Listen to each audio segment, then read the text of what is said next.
Iniintay pa ang resulta ng pagsusuri sa magamang hininalang tinamaan ng anthrax matapos kumain ng karne ng kalabaw sa Cagayan. Ang karne na ibenta pa sa mahigit 100 residente sa Cagayan. Nasa frontline ng balitang yan si Brian Basa.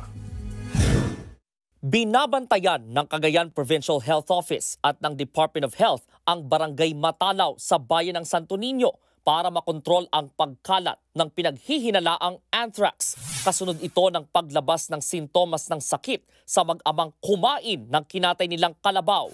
Ayon sa Provincial Veterinary Office, natagpuan ng isa sa mga biktima sa bundok na patay na ang alagang kalabaw noong 1 linggo. Kinatay nila ito at kinain ang karne. Ibinenta rin ang ibang karne sa iba pa nilang kabarangay.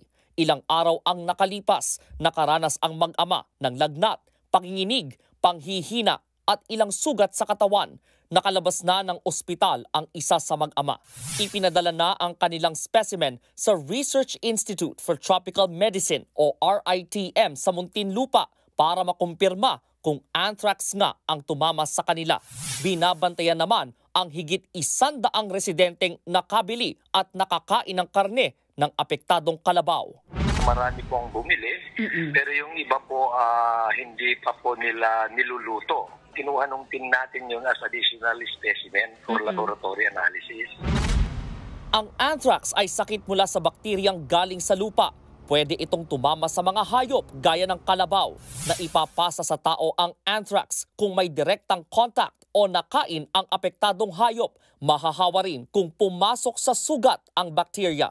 Kabilang sa sintomas nito ang mga paltos at sugat sa katawan, lagnat, panginginig, pagkahilo at pananakit ng ulo, pati pananakit ng iba pang bahagi ng katawan, sore throat, pananakit ng tiyan, pagsusuka at diarrhea.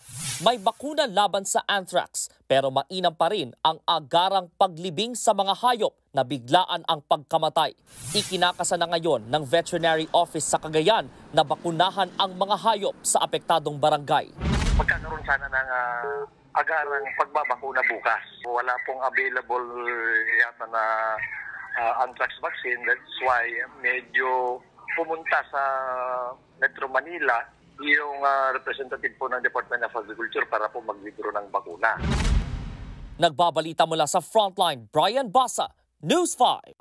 Mga kapatid, Ed Lingaw po, maging maalam at may pakialam sa mga napapanahong balita sa ating bansa. Para sa mas malalimang pagtalakay at paghimay sa mga issue at headlines, tumutok lamang at pag-subscribe sa social media pages ng News 5.